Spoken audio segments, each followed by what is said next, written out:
I had heard the stories of Nahuel Huapi all my life, passed down in hushed voices around campfires and whispered in the dim glow of fishing lanterns.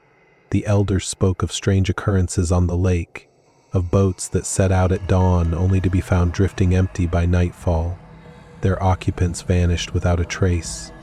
Fishermen told of the eerie sensation of being watched from beneath the water's surface, of monstrous shapes glimpsed in the moonlight, only to disappear before their eyes. And then there was the grainy footage, the shaky, low-resolution clips that circulated on obscure forums and late-night conspiracy shows, each one sending an icy shiver down my spine.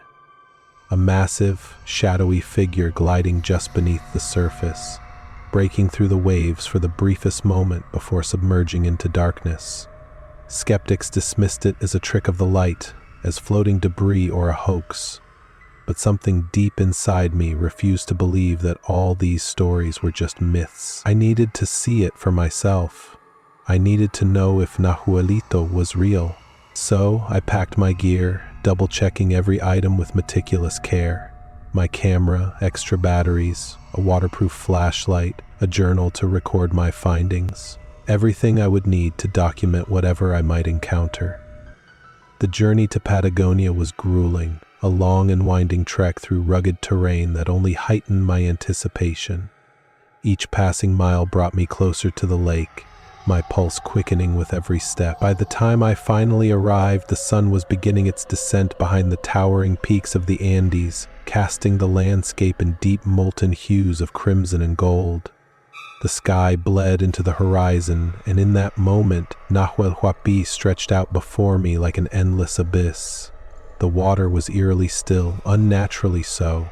Not a single ripple disturbed its surface, as though the lake itself was holding its breath. Even as the wind howled through the skeletal branches of the trees that lined the shore, whipping through the grass in restless gusts, the water remained glass-like, undisturbed. It was as if something beneath was suppressing the movement, keeping it perfectly calm, waiting. I tried to shake the feeling of unease creeping up my spine as I set up camp near the shoreline. The air was thick with the scent of damp earth and pine, but underneath it there was something else. Something briny, almost metallic that I couldn't quite place. I worked quickly, pitching my tent and securing my belongings as twilight deepened into night. The only sounds around me were the distant cries of unseen creatures, some familiar, others unrecognizable. Every now and then, the rhythmic lapping of water against the rocks reached my ears. A steady, hypnotic pulse that should have been soothing, but instead felt ominous, like a heartbeat in the darkness. I sat outside for a while, staring out at the vast expanse of black water, my flashlight casting a narrow beam that barely penetrated the surface. My thoughts raced. What if all those stories were true? What if something really was lurking in the depths, waiting for the right moment to rise? Then, as the final traces of daylight disappeared, the silence deepened. It was a silence unlike any I had ever experienced before. Thick, oppressive, pressing against my ears like an invisible weight. There were no more distant animal calls, no rustling leaves, no sounds at all except for my own breathing, which suddenly felt too loud. The kind of silence that wasn't natural, that made every hair on my arms stand on end. I retreated into my tent, forcing myself to shake off the unease. Maybe I was just letting my imagination get the better of me. Maybe it was nothing. Then, just past midnight, I heard it. A slow, deliberate shuffling just beyond the thin walls of my tent. My breath hitched, my entire body freezing as I strained to listen. The sound was unlike anything I had ever heard before. Not the light, skittering movements of small nocturnal creatures, nor the heavy tread of a wandering deer or bear. No, this was something else. Something heavy dragging across the damp earth, slow and methodical, as if it was taking its time.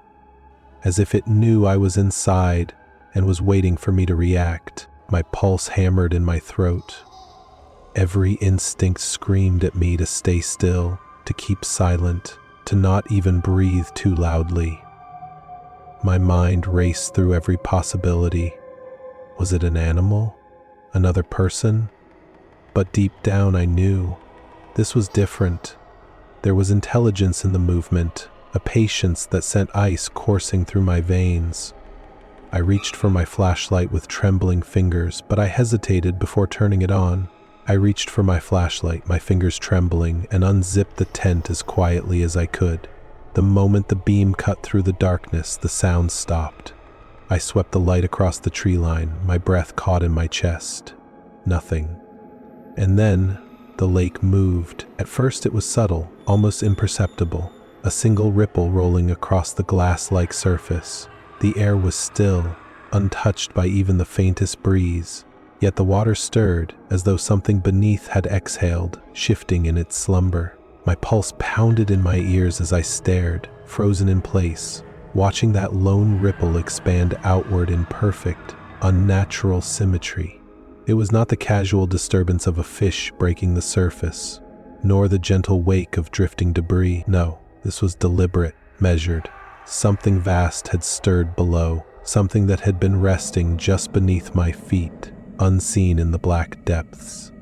Then I heard it, a sound unlike anything I had ever known, deep, resonant, ancient. It vibrated through the air, not quite a growl, not quite a roar, but something else entirely. A force of nature, a primal hum that reverberated in my chest, pressing against my ribcage with an intensity that made my bones ache. It wasn't a sound meant for human ears.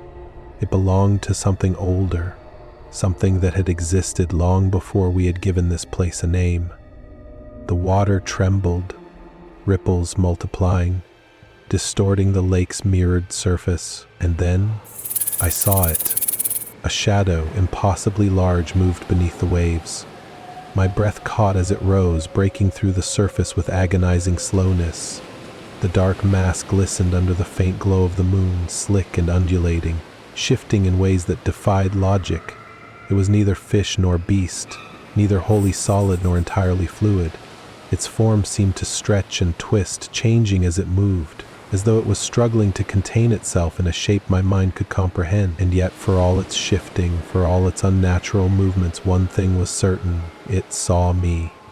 I felt its gaze lock onto me with an intensity that sent a bolt of sheer terror through my body.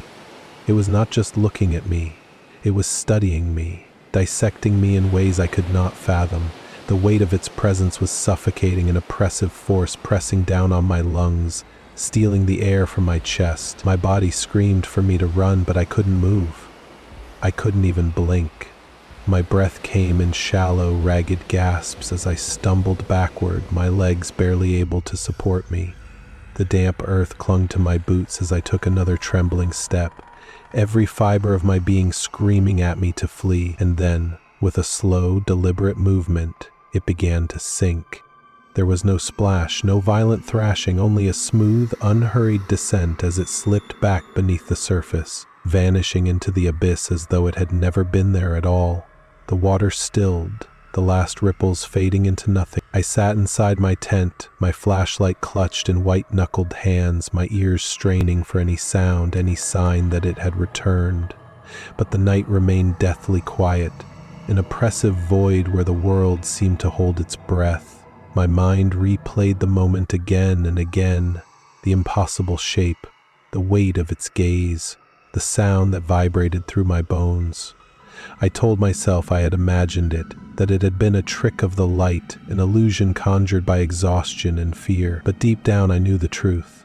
By the time dawn broke, painting the sky in soft hues of gold and lavender, I had made my decision. I packed my things with frantic urgency, my hands shaking as I forced my belongings into my bag. I didn't care about the beauty of the sunrise, didn't stop to take in the majesty of the landscape that had once drawn me here. I only cared about leaving, about putting as much distance between myself and that lake as possible. I didn't look back. Let the world call it a legend, a trick of the mind, a fisherman's tale spun from fear and shadows.